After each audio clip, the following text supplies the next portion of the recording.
नमस्कार साथियों, मैं अनिल रावत और इस समय मैं मौजूद हूँ वार्ड नंबर 20 भूत बंगला पर। और यहाँ मौजूद होने की वजह यह है कि बीते रात यहाँ से पार्षद चुने गए व्यक्ति परवेश कुरैशी के द्वारा पहाड़गंज को लेकर अपना एक दर्द व्यक्त किया गया था। और जिसके बाद मैंने उनसे बात की और फिर हमने चाहा कि हम उस मुद्दे पर थोड़ी और डिस्कशन करें, उसको और खुलकर उसको लोगों के सामने लाएं। क्योंकि बीती रात जब मैंने हरदेव सिंह मिस्त्री का जब बयान लिया था, जब उसमें बयान में उन्होंने अपनी बातें रखी थी, तो कुछ लोगों को ये गलतफहमियां मुझको लेकर हो गई थी कि मैं पक्षधार बातें कर रहा हूँ, मैं भाजपा के फेवर में बोल रहा हूँ। लेकिन हालांकि यह है कि मैं सत्य दिखाने पर और सच बोलने पर ज़्यादा बिलीव रखता हूँ। तो मेरे साथ यहाँ से वार्ड नंबर 20 से चुने गए इस बार पार्षद हैं परवेश कुरैशी। परवेश भाई, स्वागत है पहले तो आपका। नमस्कार भैया, बहुत बहुत आपका भी धन्यवाद, आप इतनी बरसात में आए। नहीं, बारिश तो खैर वाजिब थी, लेकिन मेरा मन था कि मैं आपसे बात करूं। मैंने कल आपकी बात सुनी और खासी मैं आपकी बात से मतलब मेरे को अच्छा लगा कि आपने बोलने की उसमें इच्छा करी। हालांकि यह है कि परवेश भाई जब जब बोलते हैं तब विवादों में फंस जाते हैं। विवादों से पुराना नाता है। तो हमेशा रहता है इस मामले को लेकर। तो क्या है परवेश भाई, पहाड़गंज की हकीकत है क्या? क्यों इतना लगातार विवाद पिछले एक महीने से? मतलब ये जून का महीना, आज मैं समझूं लास्ट एक दिन और बचा हुआ है, लेकिन ये जून का महीना पहाड़गंज के लिए तो कुछ अच्छा नहीं बीता है भैया। 2015 से मैं लगातार, क्योंकि पहाड़गंज में मेरे काफ़ी यार दोस्त हैं, मेरे रिश्तेदार हैं, काफ़ी लोग हैं वहाँ पे मेरे अपने, कुछ मेरे दोस्त हैं जिगरी बिल्कुल एकदम। क्योंकि मैं पहले टेम्पो यूनियन का अध्यक्ष था, तो काफ़ी टेम्पो लोग जो है पहाड़गंज में चलाते थे, तो वो सारे के सारे मेरे दोस्त थे। तो मैं 2015 से वहाँ पे ये देख रहा हूँ कि किसी का भी मकान बनता है वहाँ पे, तो बात चलती है कि ये मदरसा बनना है, ये मस्जिद बन रही है, ये मदरसा बनना है, ये मस्जिद बन रही है। और सारा की सारा जितने भी लोग जिन्होंने अपने घर बना रखे हैं वहाँ पे, केवल दो लोगों की वजह से परेशान है पूरा मोहल्ला। मैं किसी का नाम तो नहीं ले रहा हूँ, लेकिन समझने वाले समझ जाते हैं इशारों में मैं किसका नाम लेना चाहता हूँ। तो दो लोगों की वजह से पूरा पहाड़गंज, पूरा रुद्रपुर में चपेट आने वाली है। क्योंकि वो एक दूसरे की शिकायत करते हैं। एक दूसरे की शिकायत से क्या है भैया, 85% कम से कम, 85 नहीं, लगभग 80% जो है रुद्रपुर नजूल पे है। अब जब नजूल वाले एक जगह से जब चिंगारी उठती है तो पूरे में आग लगा देती है। वही हाल है। आज पहाड़गंज का मैटर है, कल भूत बंगले का मैटर होगा, परसों रामपुरे का होगा, अतरसो जो है ट्रांजिट कैंप, खेड़ा, सारा एरिया। तो मैं ये कहना चाहता हूँ, और आपके दर्शक भी देख रहे होंगे, मैं उनसे भी अपील करना चाहता हूँ, और जो दो लोगों की लड़ाई है आपसी, मैं उनसे भी हाथ जोड़ के निवेदन करना चाहता हूं कि दो लोगों की लड़ाई में आप कम से कम 20,000 परिवारों को जो है उजड़वाने का काम मत करो। आपके वजह से पूरा शहर परेशान है। नजूल के लोगों को जो है रात में नींद नहीं आ रही है।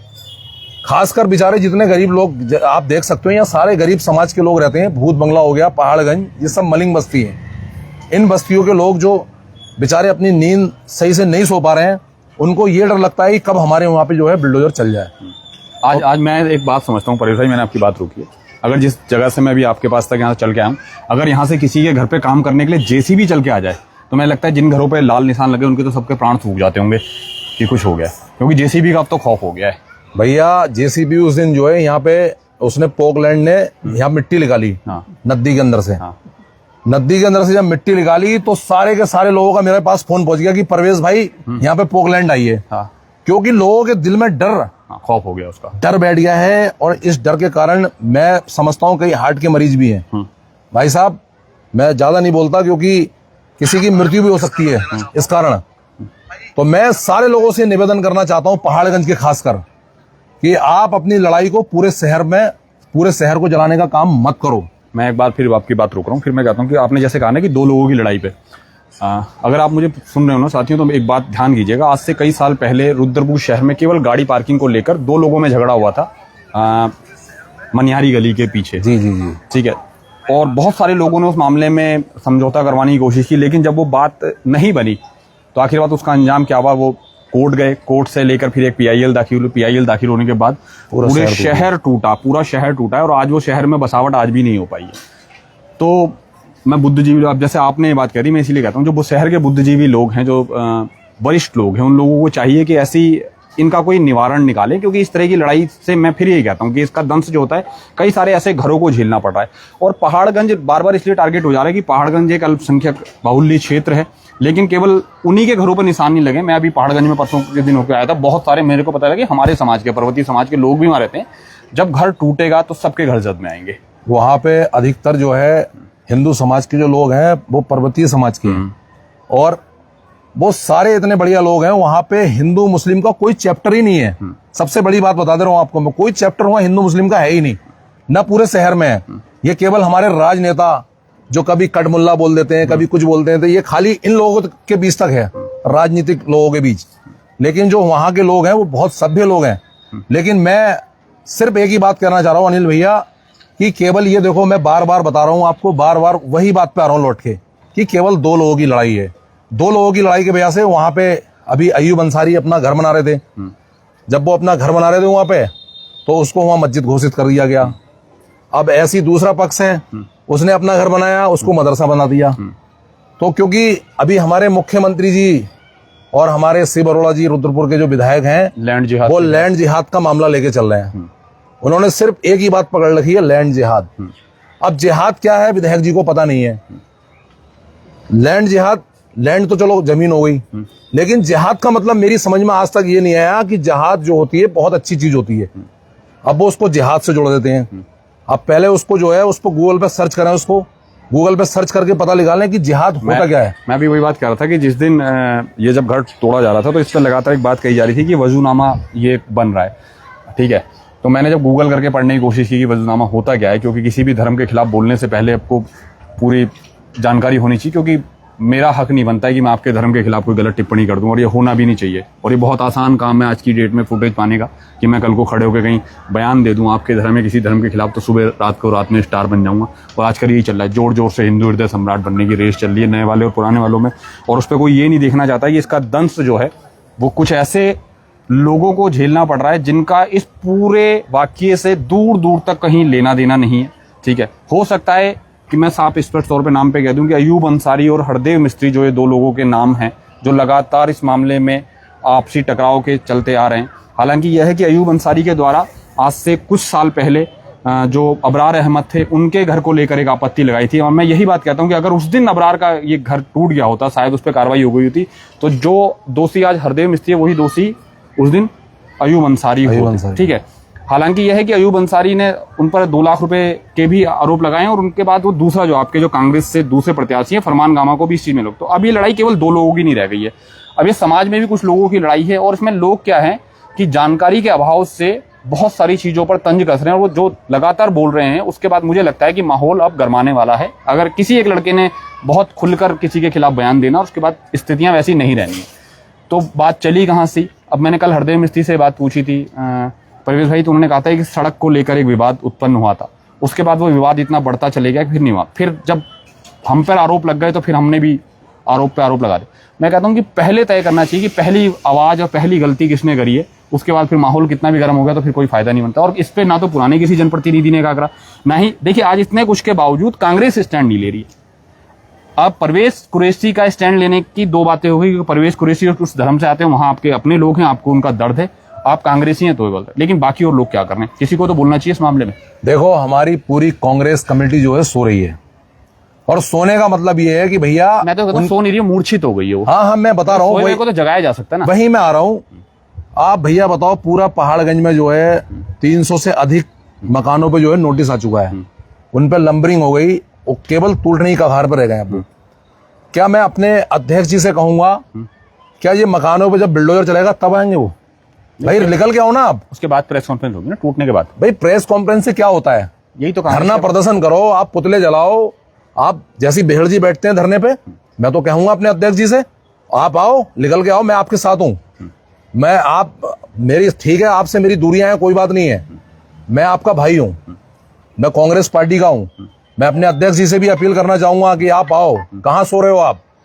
अरे रुद्रपुर शहर में अल्पसंख्यक वोट जो है कांग्रेस को 99% जाता है।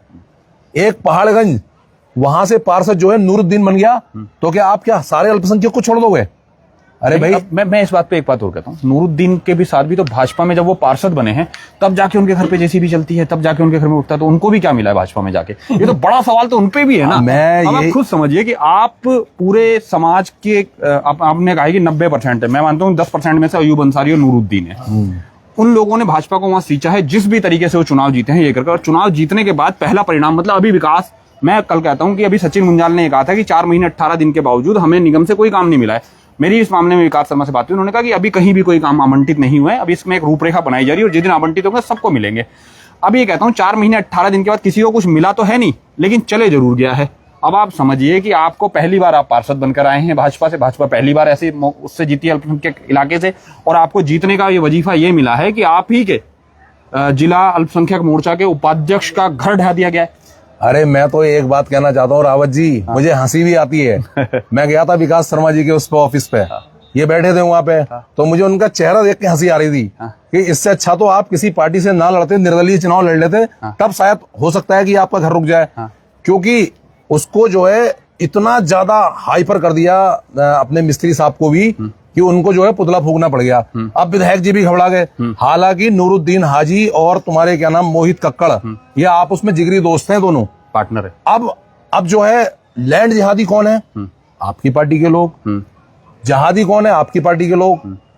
आप दोस्त किस पर रखना चाह रहे हो? राजकुमार ठुकराल पे, जिसको कोई पता भी नहीं है। नहीं, ऐसा नहीं है कि पता नहीं है। नहीं, मैं ये मस्जिद वाले मामले में, मतलब मस्जिद वाले मामले को आज उस मामले में राजकुमार ठुकराल को दोषी ठहराना ये भी कहीं वाजिब नहीं है। मतलब आपकी खाला घुमा फिरा के, क्योंकि राजकुमार ठुकराल आज कांग्रेस में अपनी धरातल तराश रहे हैं, ठीक है। ये कांग्रेस का जो वर्चस्व खत्म हुआ ये भी उन्हीं की देन है, ठीक है। आज वो कांग्रेस से अपना भविष्य और कांग्रेस दोनों को जिंदा करने की कोशिश कर रहे हैं, ठीक है। अभी तो राजकुमार ठुकराल पर आरोप लगने बहुत बाकी हैं। अब जब वो कांग्रेस ज्वाइन कर लेंगे तो सवाल जवाब उस दिन भी बनेंगे कि वो जो लगातार खड़े होकर ये बातें कहते थे कि जो भी यहाँ पर गोल टोपी वाले लोग हैं मेरे यहाँ से चले जाएं, तो अब कैसे कहेंगे कि आप आ जाएं? ये सब सवाल उन पे आगे लगने वाले। नहीं, लेकिन भैया मैं इस मामले में राजकुमार ठुकराल का कोई लेना देना नहीं था। लेकिन मैं रावत जी सिर्फ एक ही बात कहना चाहता हूँ भाई, दोनों कार्यकर्ता जो हैं नूरुद्दीन हाजी प्लस अयूब अंसारी भाजपा के, वो भाजपा के हैं। जो इनके खिलाफ शिकायत कर रहे हैं वो भाजपा के हैं। तो आप ये जिनके पास शिकायत की जा रही है वो भाजपा के हैं, जो कार्रवाई करवा रहे हैं वो भाजपा के हैं, जो कार्रवाई करने आ रहे हैं वो भाजपा के हैं, जो आज बयान दे रहे हैं वो भाजपा के, जिसका नुकसान हुआ है वो भाजपा ही है, और सरकार भी भाजपा की है। सबसे बड़ी बात यह है। तो मैं ये कहना चाहता हूं अपने जनप्रतिनिधियों से कि जब सरकार भाजपा की, तुम्हारे कार्यकर्ता भाजपा के, तुम्हारा पार्षद भाजपा का, तो इसमें किसी और का मैटर आता क्या है? ठीक है कि आप बार बार ये कह रहे हो कि हमने जो है यहां से कमल का फूल खिला दिया, इस वजह से दिक्कत हो गई। मैं देख रहा था उनका इंटरव्यू, तो आपने कमल का फूल खिला दिया। तो भाई भाजपा सरकार अगर कांग्रेस की होती तब मैं मान सकता था दोषी है कांग्रेस, लेकिन दोषी आप ही की पार्टी के, और आप ही लैंड जिहादी, सब कुछ तो आप हो। कठमुल्ले भी जैसे शब्द यूज कर दिए गए। तो किसके, मैं यही तो पूछना चाह रहा हूं भाई, किसका व्यक्ति जो है वहां पे घर बना रहा था या मस्जिद बना रहा था? मैं ये कह रहा हूं किसका बना रहा था? आप ही की पार्टी का बंदा। आप अपनी पार्टी के लोग, जिसको टिकट देते हो वो जीत जाता है, जीतने के बाद उसको जिहादी बना देते हो आप। अब वैसे कहते हो आप सबका साथ सबका विकास। तो जब लैंड जिहादी हैं और वो हैं, अभी फरजाना बेगम को क्यों बनाया उन्होंने दर्जा प्राप्त मंत्री? हाँ, बड़ा सवाल है, क्यों बनाया? क्या मैंने एक दिन अभी कहा था कि फरजाना बेगम उस श्रेणी में आती है, कठमुल्ले वाली श्रेणी में ना, वो उससे अलग है। क्योंकि वो भाजपा में है। भाजपा भाई साहब वॉशिंग पाउडर निरमा, वो जो मशीन जो होती है अपने, वो उसमें जो डल जाता है वो बिल्कुल उनके जैसा। क्योंकि अभी मैं बोलने लगूं भाजपा की, मैं विधायक जी को अच्छा कहने लगूं, तो जो है मैं 2 मिनट में पार्टी ज्वाइन करूंगा। और सबसे बड़ा देशभक्त मुझे ही माना जाएगा, परवेज कुरैशी सबसे बढ़िया है। लेकिन परवेज कुरैशी को आलूमती नहीं है अपना घर बनाने की जी। वोट दे सकता है, वोट डलवा सकता है। मैं रावत जी, मैंने भी लिख दिया था, मैं आपको बात बता दूं कि नजूल पे रहने वाले व्यक्ति को सरकार बनाने का तो हक है, लेकिन घर बनाने का नहीं है। आप मुझे बताओ, विधायक, सांसद, महापौर, पार्षद, सारे जनप्रतिनिधि जो है ये मलिंग बस्ती, जितनी मलिंग बस्ती में जहां खड़े हो आप, ये बना रहे हैं। अगर ये ना हो तो 15% में क्या विधायक बन जाएगा यहाँ? बिल्कुल ही नहीं। इसको जो है ग्राम सभा बना दिया जाएगा, केवल ग्राम सभा।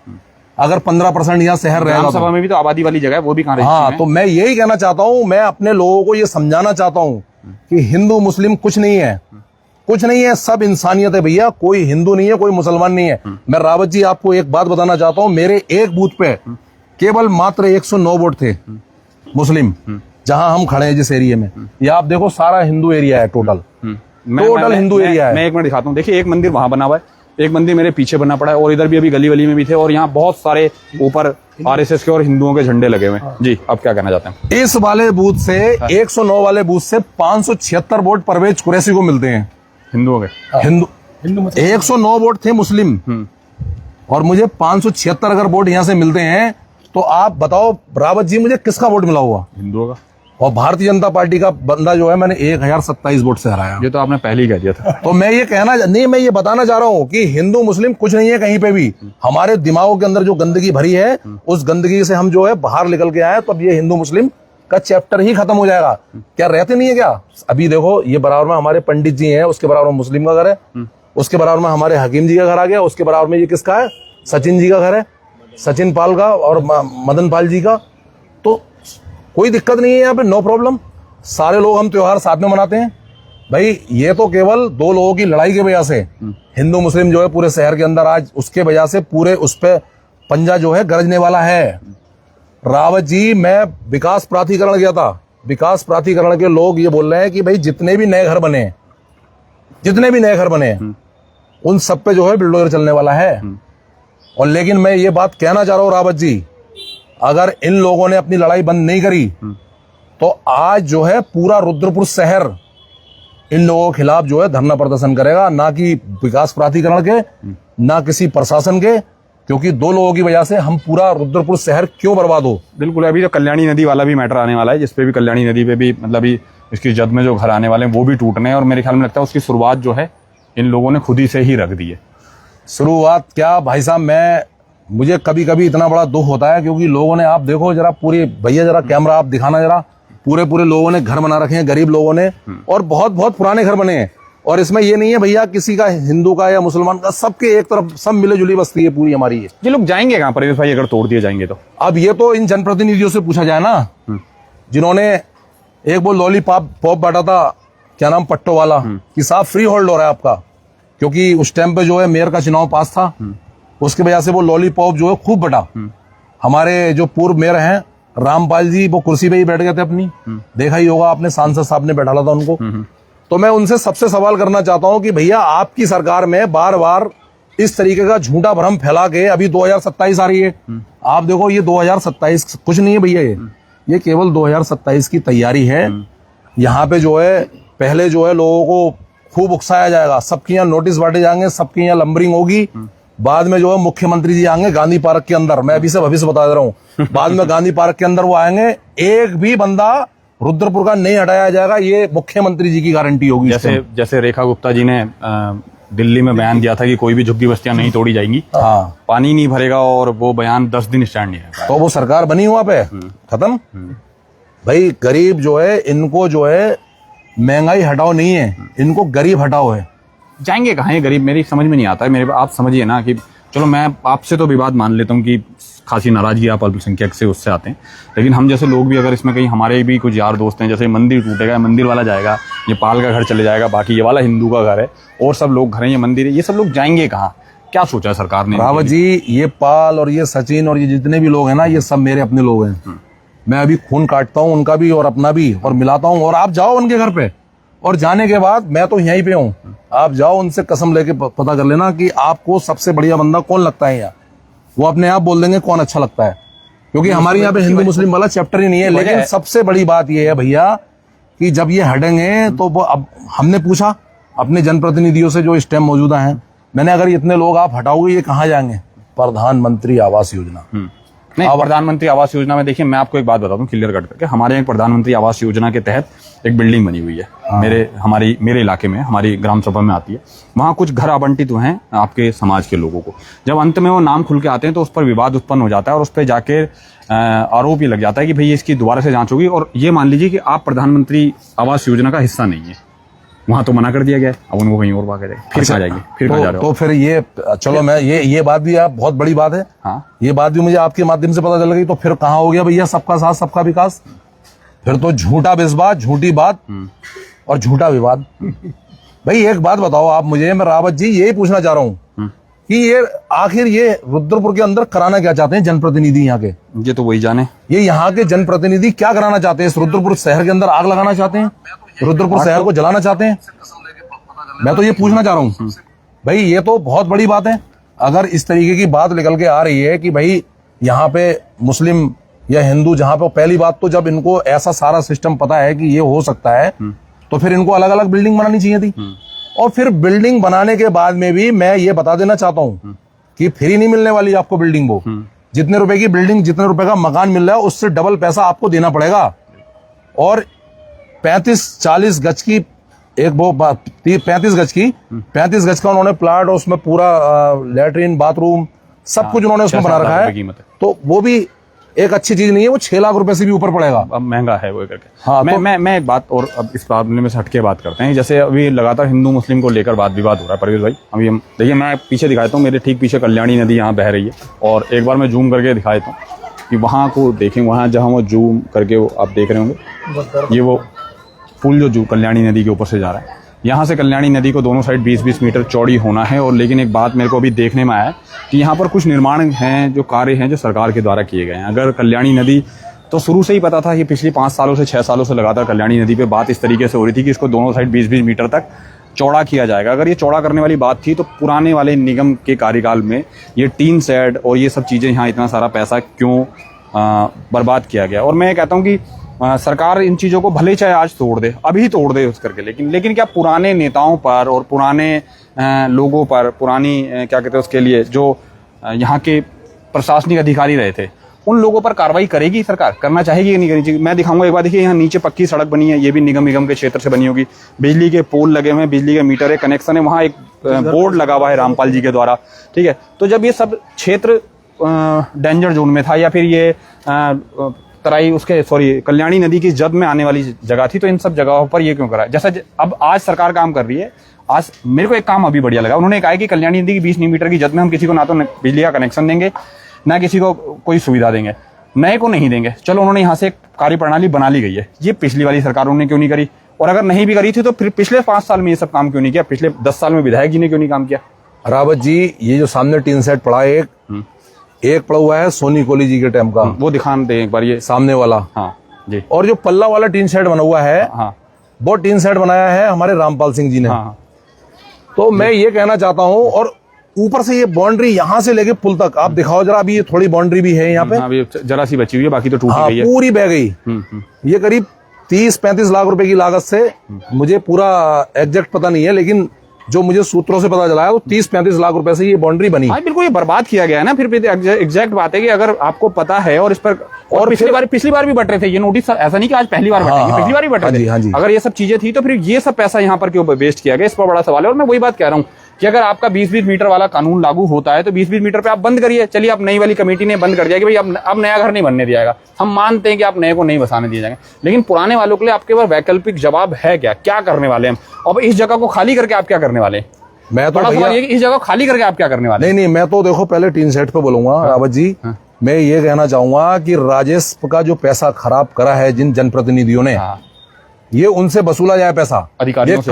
ये करोड़ों अधिकारियों से भी और जनप्रतिनिधियों से भी, और जिसके भी उसमें सिग्नेचर हैं, उन सबको इसमें घसीटा जाए और उनसे सारा पैसा जो है वसूल करके राजस्व में जमा होना चाहिए, किसी गरीब के जो है काम आएगा। अब आप एक बात बताओ, एक तरफ कहते हो आपकी कल्याणी नदी का हम जो है वो बंद कर रहे हैं, अब देखो ये सामने छठ घाट बना रखा है इन्होंने। छठ घाट आगे ही बना सकते थे इससे थोड़ा। हाँ भाई, हम जो है हम किसी की आस्था के बारे में नहीं कर रहे हैं, लेकिन ये गलत जगह पे पैसा लग गया। अगर कल को टूटेगा तो बताओ, बिल्कुल नदी के किनारे पे 5 फुट दूरी पे। एग्जैक्ट बात है, ये तो नदी से को कटान कर देगी, या फिर जिस दिन सरकार इस पे चौड़ीकरण के लिए आएगी और इसकी जद को तय करेगी तो उस दिन इस चीज को तोड़ेगी। फिर जिन भी लोगों की इस पे आस्था हो गई वो लोग इसका विरोध करेंगे। तो मैं बात कहता हूँ कि सरकार इस तरह की नींव के रखती है। कई बार हमने ना पुराने टाइम पे कहा था कि काट झांट जो होती है घर में, जो छांट और बंटवारे होते हैं, कई बार होता है घर के बड़े बुजुर्ग लोग होते थे, हमारे में होता है कि कई बार जैसे 4 बेटे किसी बाप के होते थे और वो सही से हिस्सा नहीं करते थे, तो आजीवन लोग जो होते हैं बाप को याद रखते थे, भले से गलत तरीके से याद रखते थे। आप उसी तरीके के बंटवारे करने की कोशिश कर रहे हो, हिस्सा बांट कर रहे हो और गलत आप काम कर दे रहे हो, इस तरीके से आप याद रखे जाओगे। लेकिन काम इसीलिए जनप्रतिनिधि चुने जाते हैं कि वो अपनी एटलीस्ट सही काम करें या ना करें, लेकिन गलत काम ना करें, मेरा ये मानना है जी। अच्छा, मैं रावत जी एक बात पे विकास शर्मा जी की जो तारीफ करना चाहूंगा, क्योंकि इससे पहले भी पार्षद हम ही थे यहाँ के, तब भी उनको मैंने एप्लीकेशन लिख के दी थी रामपाल सिंह जी को, उन्होंने वो काम नहीं करा। लेकिन अब जो है यहाँ पे जो एक जो दर है, देखो आप उधर दिखाओ कैमरा, हाँ। वो जो इधर वाला जो बीच वाला पिलर है, हाँ। वहां से उन्होंने जो है बिल्कुल मिट्टी हटाने का काम करा। और मैं समझता हूँ कि अभी इतने से ही पूरा नहीं होगा, इसको पूरा निकाला जाए मिट्टी को। अब एक तरफ उनकी भाजपा का एक पार्षद, हाँ। मैं बताना चाहता हूँ, उनके भाजपा के एक पार्षद द्वारा इतना तगड़ा निर्माण कर लिया गया। वो टीन सेट वगैरह और दुकानें उकानें जो है सब उन्हीं की हैं, और वो सारी की सारी पुल की जद में आती हैं। अगर आपसे गलत कह रहा हूँ तो आप मेरे साथ कैमरा लेके चल दो, वहां पे मैं दिखा दूंगा आपको ना, वो यहीं से दिखाई दे रहा हो। तो ये, और फिर ऊपर से जो है, ऊपर से जो भाजपा के जो वो हैं, वो कहते हैं कि भाई परवेज कुरैशी के घर ने जो है नदी को घोट रखा है। मैं कह रहा हूं अगर नदी में मेरा घर आ रहा है, सबसे पहले मेरा घर तोड़ो। अगर मेरा घर है यहाँ, जब मेरा घर अगर यहाँ पे है जब, और नहीं है तो आप। परवेज भाई एक बात मैं आपसे बताता हूँ। कल आपने एक बात कही थी, मैं फिर भूल जाऊंगा, याद करूँ, आपकी बात मैंने काट दी, मैं इसमें बढ़िया बता। जो विकास प्राधिकरण जिसकी हम बात करते हैं, नगर निगम की बात करते हैं, ये नगर निगम भी तो मेरे ख्याल में नजूल में ही आता है। नगर निगम, PWD, ये आपने कल भी BSNL ऑफिस, और ये तुम्हारा ये PWD है इधर का, जितने भी संस्थान हैं सारे के सारे नजूल में आते हैं। मेरे ख्याल जहाँ पे बैठ के वो नोटिस लिख रहे हैं, मैं बता दूं आपको, राम बाबू एक व्यक्ति हैं, राम बाबू ने 1,85,00,000 रुपए का जुर्माना डलवाया था उन्होंने। हाँ। तो सबसे पहले अगर वो उनको अतिक्रमण करना है ना, अगर मेरा घर अतिक्रमण पर आता है, सबसे पहले मैं तोड़ूंगा।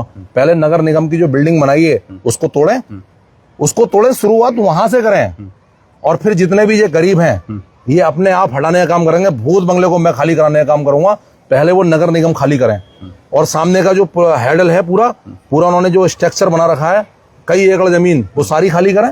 भाई अतिक्रमण तो सब में ही है ना।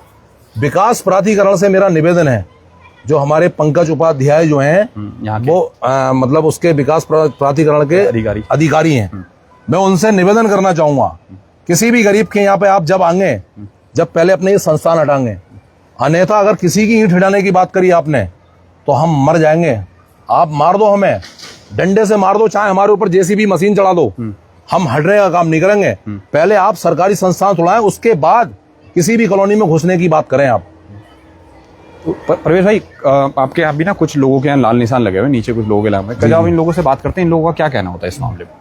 ये लोग बेचारे अपने आप में इतने परेशान हैं कि इनको रातों में नींद नहीं आ रही है कि भैया हम कहाँ जाएंगे।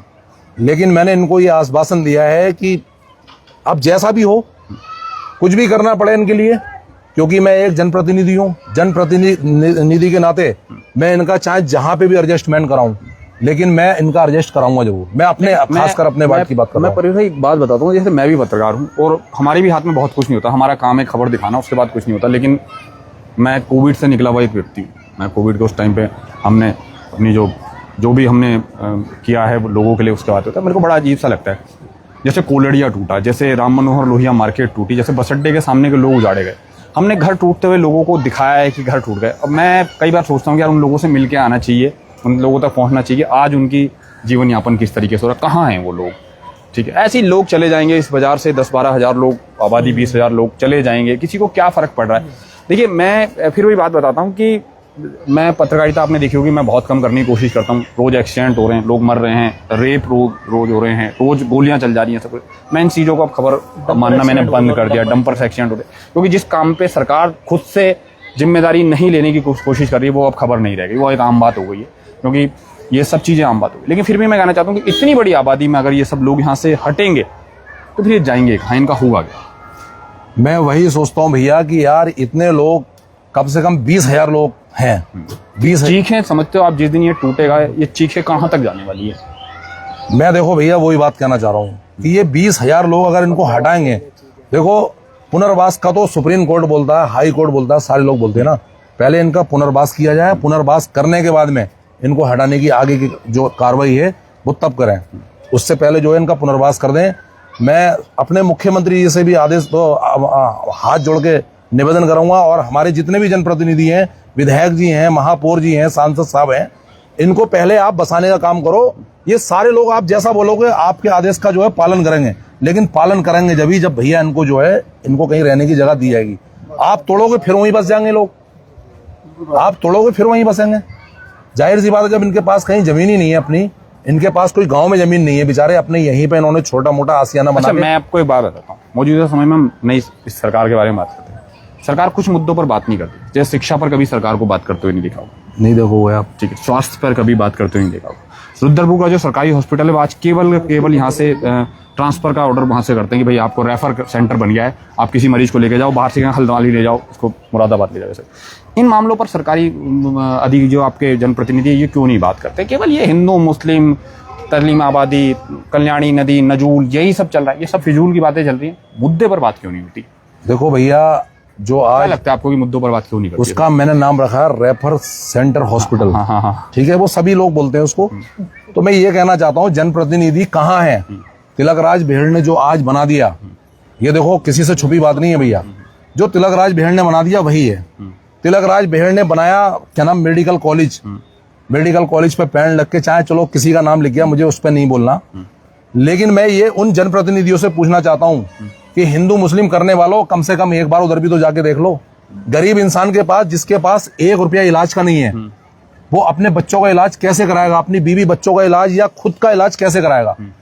आज सरकारी हॉस्पिटल में जब जाओ, लंबी लंबी लाइनें होंगी साहब। 28 रुपए का पर्चा है, जिन्हें 32 का हो गया, 27 रुपए का पर्चा है। जो सिर्फ बेहड़ जी, जब तिलक राज बेहड़ जब विधायक थे 2012 तक, वो केवल भाई साहब 2 रुपए का पर्चा बनता था। मैंने देखा है 16 गुना हो गया, 16 गुना, 27 रुपए हो गया, 27 रुपए का, 14 गुना हो गया। तो आप बताओ, 2 रुपए वाला पर्चा 27 रुपए का मिल रहा है, 25 मिलते नहीं है, 25 रुपए का पर्चा बढ़ गया है। और डॉक्टर जो वहां बैठे हैं ना, डॉक्टर इस तरीके से लताड़ते हैं मरीज को जैसे कि पता नहीं कोई अपराधी आया है। भेड़ को लताड़ रहा है। वहां पे अगर कोई जाए ना दवा लेने के लिए, अगर वहां खड़ा हो जाए तो ऐसा लगता है कोई अपराधी आ गया यहाँ बहुत बड़ा, उसको हकालते हैं कि चलो लाइन लगाओ उधर जाके, चाहे बेचारा वो लाइन में लगा है। तो ये तो हाल है हमारे हॉस्पिटलों के। पर भाई किसी ने लिखा है कि वो जो अभी पहाड़गंज पे जो जगह जो तोड़ी गई है वो मस्जिद ही थी। ये कैसे साबित होगा कि मस्जिद थी या नहीं थी? अच्छा, एक नाम आया है इसमें, वो क्या कहते हैं उसके लिए, जो पूरा मुंशी खान जी का जो नाम आया कि उनकी बेदखली हो रखी थी। इस मामले में आपका क्या कहना है? देखो, मुझे तो पता है नहीं कब बेदखली हुई है, और अगर बेदखली हुई है तो मेरे मित्र भी हैं, वो अपने हरनाम सिंह जी जो हैं, हरदेव सिंह जी सॉरी, वो मेरे मित्र हैं काफी टाइम से, जो है मैं छोटेपन से उनको जानता हूँ, मेरा दुआ सलाम रहता है उनसे। तो हमें तथ्य पे बोलना चाहिए। अभी ये आप जो कार लेके आओ, ये कह दूं साहब मैंने गिफ्ट दिया आपको, मेरे पास कोई प्रमाण है उसका? नहीं है। प्रमाण लाओ। अगर आप लगता है कि वो जमीन अगर क्या नाम मुंशी खां की बेदखली वाली जगह है तो गलत है वो। मैं तो कहना चाह रहा हूँ, जब आपके पास कोई प्रमाण ही नहीं है उस चीज का, तो कैसे मान लें आप बेदखल? नहीं, अब उन्होंने आज कल मेरे ख्याल में उसमें पुरानी उसमें अपील की हुई है, तो मामला तो बहुत दिन से चल रहा है ना भैया। बिल्कुल है, लंबा मामला हो गया, और ये मामला बहुत दिन से चल रहा है, तो अब तक तो उनको ला के दिखा देनी चाहिए। गलत दिशा में चल रहा है। चलिए, लंबी बात हो गई, तो अब आप अंत में आप क्या कहना चाहेंगे? बहुत लंबी बात हो गई। अंत में मैं यही कहना चाहूंगा पहाड़गंज वालों से, और मैं अपने हरदेव जी से, मिस्त्री जी से भी जरा ये अपील करना चाहूंगा कि इनका जो है पीछा छोड़ दो और वो उनका पीछा छोड़ दें आपस में। और आपस में इन्होंने 2006 में जो भी गलती करी है, एक दूसरे से माफी मांगते हुए, इस बार को जो है साक्षी मानते हुए उस चीज को वहीं खत्म कर दें। इस शहर को आप दोनों की बहुत आवश्यकता है। मैं हाथ जोड़ के आपसे बोलना चाहता हूं कि इस शहर को अगर बचा सकते हो तो आप दोनों लोग बचा सकते हो। ये चैप्टर जो है यहीं पे खत्म कर दो। चाहे किसी का गुरुद्वारा बनना है गुरुद्वारा बने, चाहे किसी का घर बनना है घर बने, चाहे किसी की मस्जिद बननी है मस्जिद बने, लेकिन सारी चीज जो है आपस में आपके सेटलमेंट से ही होगा सारा काम, अन्यथा पूरा शहर जो है आपको बददुआएं देगा। चलिए, तो साथियों, ये थे मेरे साथ परवेश कुरैशी जी। और मैं एक बार फिर बता देता हूँ, मैंने वो शुरू में बात कही थी कि आज से कुछ साल पहले जब बाजार में दो लोगों के आपसी बहस के चलते पूरे बाजार नेस्ता नाबूद हो गया था, ठीक है, उसके बाद फिर किसी ने उन दोनों लोगों की आज तक बात करने की कोशिश नहीं की। सेम वैसी ही लड़ाई आज फिर एक बार पहाड़गंज पर आ गई है, और पहाड़गंज पर फिर दो लोगों की लड़ाई की जद में आज ये हुआ कि पीछे कुछ दिनों पहले अयूब अंसारी का जो घर, जिसको मस्जिद वजू खाना है, जो भी कुछ बताया जा रहा था, हालांकि उसमें कि एक नाम आया पूरे मुंशी खान जी का, जो इस समय मौजूद नहीं है, लेकिन हरदेव मिस्त्री ने कहा है कि वो बहुत जल्दी इसके प्रमाण और तथ्य पेश करेंगे। ये एक अलग विषय है, लेकिन उनकी जद पर बहुत सारे घरों पर अभी इस समय निशान लग गए हैं। जो लोगों से हमने बात की थी, तो लोगों में बड़ा एक खौफ का माहौल है। यहाँ भी बहुत सारे घरों पर निशान लगे हुए हैं। अब हालांकि ये है तय कि अगर सरकार कल्याणी नदी की 20 मीटर की जद से लोगों को तोड़ देती है, तो इन लोगों का आखिर भविष्य होने क्या वाला है, इनके बारे में सरकार की क्या अपनी राय है, और क्या किस तरीके से इसकी व्यवस्था करवाना चाहते हैं। और लेकिन एक बात तो बहुत बढ़िया परवेश भाई ने कह दी, और समाज में इस तरह के लोगों को बोलना चाहिए और आगे भी आना चाहिए क्या बहुत हो चुका है। अब समाज सेवी लोगों को या बड़े बुद्धिजीवी लोगों को इन लोगों को आपस में बैठाकर इनकी आपस में बात करवानी चाहिए और सहमति बनवानी चाहिए, और ऐसा ना हो कि कहीं ये आग इतनी बढ़ जाए कि पूरा शहर इसकी चपेट पर आ जाए, क्योंकि शहर में बहुत कुछ नजूल पर है और जहाँ से बातें चल रही है वो सब जगह नजूल पर है राम बाबू के द्वारा। और कई साल पहले एक सूचना मांगी गई थी जिस पर विकास प्राधिकरण नगर निगम की जो अंदर बिल्डिंग बनी हुई है उस पर एक आरोप लगाया गया था। उनसे भी एक बार बात करने की कोशिश की जाएगी, लेकिन अब देखना यह है कि आगे इस पर क्या कार्रवाई होती है, किस तरह की होती है। लेकिन मेरी अपना मानना है कि सरकार पहले व्यवस्था बनाए, उसके बाद फिर किसी चीज़ पर काम करे। मतलब पहले अपनी एक पूरा प्रैक्टिकल वर्क कर ले उस चीज़ के लिए, उसके बाद काम करे उसके लिए। और किसी को भी जाति और धर्म देखकर चिन्हित ना किया जाए, क्योंकि जब घर टूटेंगे, मैंने जो सुना है जो 100 करीब घरों में वहाँ नोटिस लग गया, उसमें बहुत सारा एक तबका जो है पर्वतीय समाज का भी आता है या और अन्य लोग भी हैं, उनके भी घर टूटेंगे, क्योंकि बीच के घर तो छोड़ नहीं दिए जाएंगे। एक तरफ से जब ढाया जाएगा तो सब कुछ ढा दिया जाएगा। अब देखना यह है कि इस मामले में रुद्रपुर नगर निगम किस तरह की कार्रवाई करता है, क्योंकि इस समय जो सबसे ज़्यादा जो टीम कार्यरत है इस बारे में और बहुत ज़्यादा जो अटैकिंग मोड पे वो नगर निगम है। हालांकि जनप्रतिनिधि बाकी और भी, वो केवल बात का तूल बना दे रहे हैं। बस साथियों, आज के लिए इतना ही काफ़ी। परवेज कुरैशी के साथ उन्होंने अपना दर्द व्यक्त किया, अपने लोगों का दर्द व्यक्त किया, पहाड़गंज की लेकर बात कही है। और मैं अनिल रावत अपने साथी उज्जवल के साथ, धन्यवाद।